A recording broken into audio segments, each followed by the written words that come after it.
fix your approach. The approach gotta be more gorilla on it.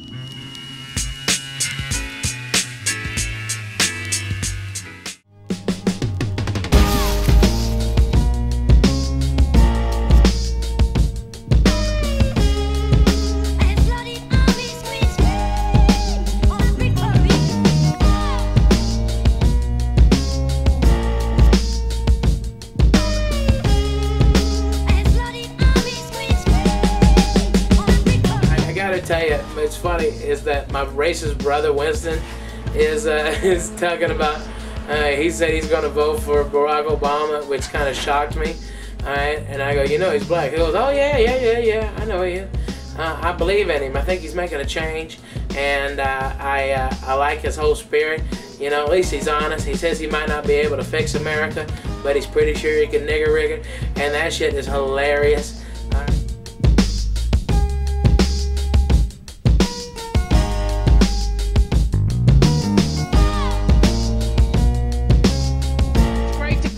Hakuna Matata, yeah, I dig it, man. It's a good town, Seattle. Nice people. It's a nice place on the West Coast. Y'all are really like white, you know, really white. And this town is white. I don't care what you say. Look, Seattle is white. You know it's a white town when the sky caps at the airport are white. Motherfucker, that's white. I think the biggest thing, you know, everybody makes more of the difference between white and black in this country. And it's really not so much the difference between white and black, it's the difference between rich and poor. Like where I grew up in Arkansas, there wasn't no black or white. We were all broke.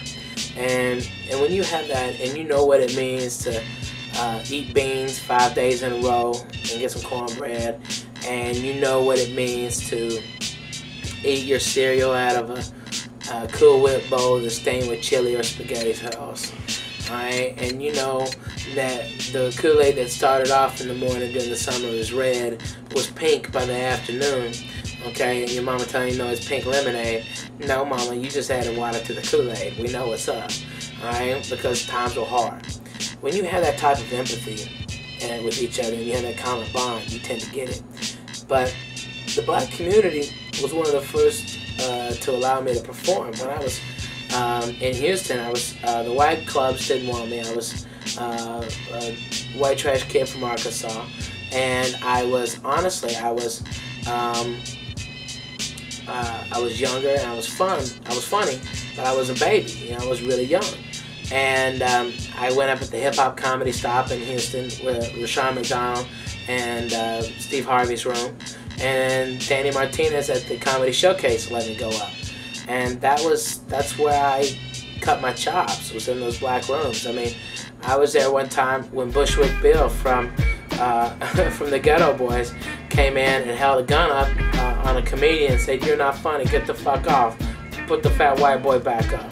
All right? That's for real, man. You know, I mean, it was really, really a interesting thing. And that's why I've always honored BET and what they did for me, and that's why I was allowed to go and perform at the Big Black Comedy Show. I headlined Volume 2, and then they invited me back on Volume 4 to host it, and I hosted the Big Black Comedy Show. Who gets to do that? Especially when you're white, you know? I'm very, very fortunate. Change the world.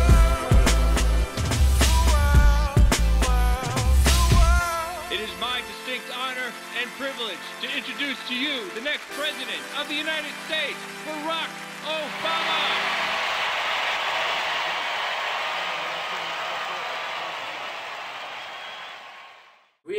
On the real, I gotta tell you, I think Barack Obama is the first candidate in my lifetime that I've had a chance to vote for, that I wanted to vote for. Every other time that I've had a chance to vote, the first election was in '92. Every time since then has been, I guess that motherfucker will do. That's been my whole way of voting. I don't want that son of a bitch, so I guess that motherfucker will do. And now I got somebody I really want to vote for. I've given Barack money, partly because I believe in him and partly because I feel guilty, because honestly I didn't know he was black until mid-January. The whole time I thought he was Puerto Rican. He's light-skinned like a Puerto Rican.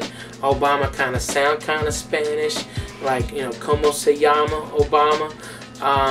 You know, I'm like, I was excited about, we about to get us an El Presidente up in this motherfucker, all right? And I had this whole thing, and then it turns out he's black. I'm like, wow, I had no idea. You know, I gotta tell you, it's funny is that my racist brother Winston is talking about. He said he's gonna vote for Barack Obama, which kind of shocked me. All right, and I go, you know, he's black. He goes, oh yeah, I know he is. I believe in him. I think he's making a change, and I like his whole spirit. You know, at least he's honest. He says he might not be able to fix America, but he's pretty sure he can nigger rig it, and that shit is hilarious. All right, and when my brother Winston is seeing common sense, and he's still using racism a little bit, I'm telling you, Barack might have something. All right, I mean, it'd be really nice to have a different type of president, a young president, a smart president, a president that finished first in his class instead of last in his class. I mean, John McCain almost drowned in the early 60s because he didn't pay attention in flight school class, and he didn't know there was an ejector button as he sat on the bottom of the goddamn ocean. That's an idiot, alright? You know, that's the type of shit that you should know. You know, the lever. Him and George Bush both finished last in their class, the bottom 1%. I want somebody smart.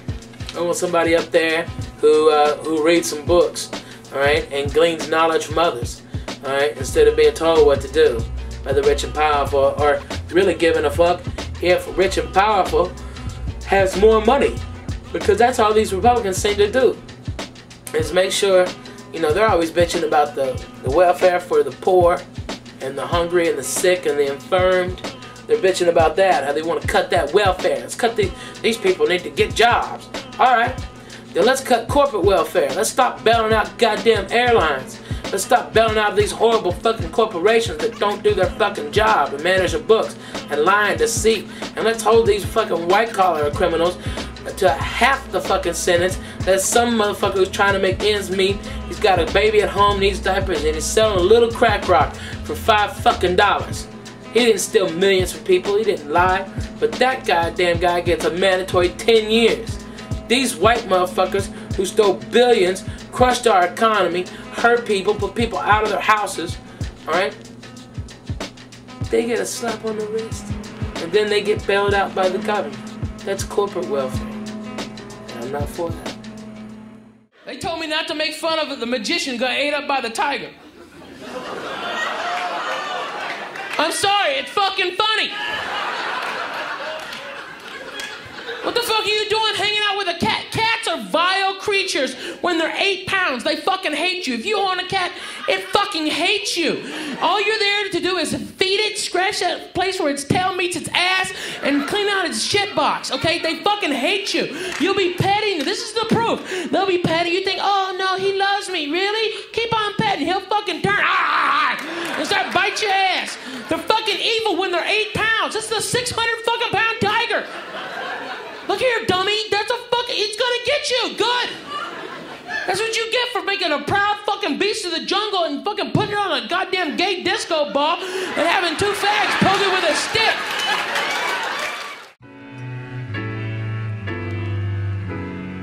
It's your approach. Your approach gotta be more gorilla on it.